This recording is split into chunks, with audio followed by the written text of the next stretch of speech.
Don't give in. Must never give in. Look, I know this may sound strange and downright weird, and I couldn't blame you if you don't believe this, but please, heed my dire warning. Leave this site, stop reading. A lot of these stories you are reading are drawing them in. And for those who love the feeling of terror that you get when you read these, you are truly at risk. Those things are drawn to us. They smell our fear, and they won't stop until they get you. No doubt, you probably think this is fake, or that I'm crazy, but I'm not. I can hear them wherever I go. They are there, hidden in the crowds, following me. They have noticed my presence. They have found me, and now they won't rest until I am theirs.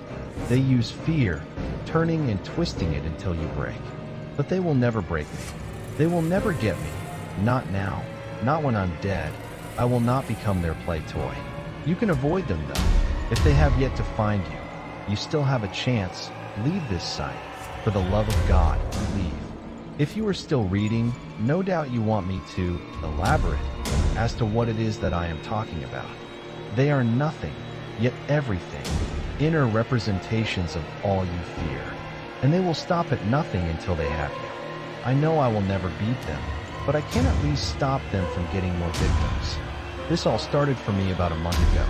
Now, my memory is a bit foggy due to lack of sleep, but I will do my best to tell you what happened to me and the things I have experienced so that you can avoid them, or if it is too late, know how to tell if you are being followed.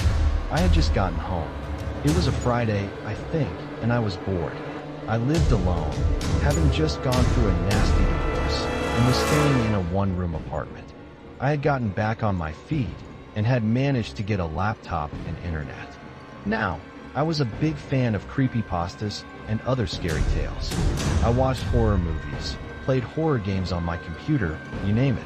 I pulled up my computer and started to search through creepypastas. After about half an hour of searching, I think, I was feeling a rush of terror and excitement. I loved that sense of fear I got. I started to get hungry, so I got up and went to my kitchen to notice that it had started to storm. Thinking nothing of it, I made a sandwich and went back to my room. Shortly after I sat down, the power went off, much to my disappointment. I figured I would just have to wait, so I ate my sandwich and sat in my chair. Of course, after all that reading, I was feeling a heightened sense of paranoia and couldn't shake off this feeling of dread, though it was understandable considering the power outage caused by the storm. I made sure to keep candles in my house though, so I just pulled one out and lit it. And I regret doing so. When the candle flickered to life, there, in front of me was this thing. It's hard to describe its appearance, but I will try. Its frame was similar to that of a human, but its legs were so long. Its skin was pale white. Its arms, if you could call them that, were longer than his legs, with clawed fingers. It was hunched over and staring at me. Its eyes were pitch black, like a dark abyss, but its mouth. It grinned at me, or something that looked like a grin, and what I saw were rows upon rows of shark-like teeth. I closed my eyes, and upon opening them, it was gone. At first, I thought it was my mind playing tricks on me, and tried to calm down, but I couldn't shake it off, this presence. I felt like I was being watched. To my relief, the power came back on. I barely got any sleep that night. That thing's image burned in my mind. Finally, day came, and I got ready for work. The previous night almost forgotten. As I stepped out the door, the feeling of being watched came back to me, and I looked all around me. Unable to find anything, I made my way to the bus stop and waited for the bus, and was soon accompanied by my neighbor, Sydney. I turned to greet her, but all words dried up in my mouth. Beside her was the creature from the night before. I tried to tell her of it, but she didn't seem to see it. I ran home and locked the doors. I made my way to my room and pulled out my Walther P99, loaded the clip, and waited. It didn't take long before I heard it scratch at my door. I inched over to it and opened it, gun ready to fire. And as soon as I did, it was gone. I went online and decided to try to see if anyone knew of this thing. I went on to 4chan, which I frequented, and started a thread about it. Most of the comments I got were insults, But this one person seemed to know of this. He sent me his email, and we started talking. He didn't know too much, but it was slightly comforting to have someone to discuss this with. Apparently, he had been seeing this thing for a while now, and even saw more than one at a time. As we continued talking, he told me they were called Aerias Tantibus, which according to him, was Latin for towering nightmare.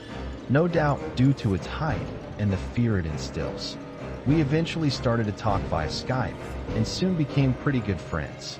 We even found that we both liked scary stuff. Then he told me of when they started appearing. It was similar to what happened to me. He was reading Creepypastas, the power went out, and they appeared. I told him how it started for me, and he went silent for a couple of minutes. Eventually, he began to speak again. He said that he may have a theory as to what causes them to appear. His theory was that it only happened when the person was feeling great fear, but he wasn't sure. He also told me that whenever he was scared, they appeared more often than normal, further proving his theory. He wasn't sure, but this was the only lead he had, but it made sense. After a couple days, things started to change. He started talking about how they killed his brother and how he was next. He was panicking the entire time. Soon after, he said that he would kill himself before they got him. I tried to talk him out of it, but I heard a gunshot and knew it was too late. After this incident, I refused to leave my house, staying locked away in my room, until I got a phone call from Sydney. She had apparently been hearing noises and had hidden herself in her room.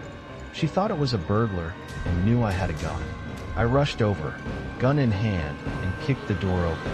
When I saw horrified, her body was torn to shreds, her arms and legs thrown about. And the worst part was the writing on the wall. It was in her blood. It stated that I was next.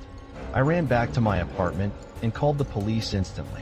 It didn't take them long to get there, and soon I was being asked questions. I told them that she called me, thinking someone had broken in, and that I rushed over, only to find the mess.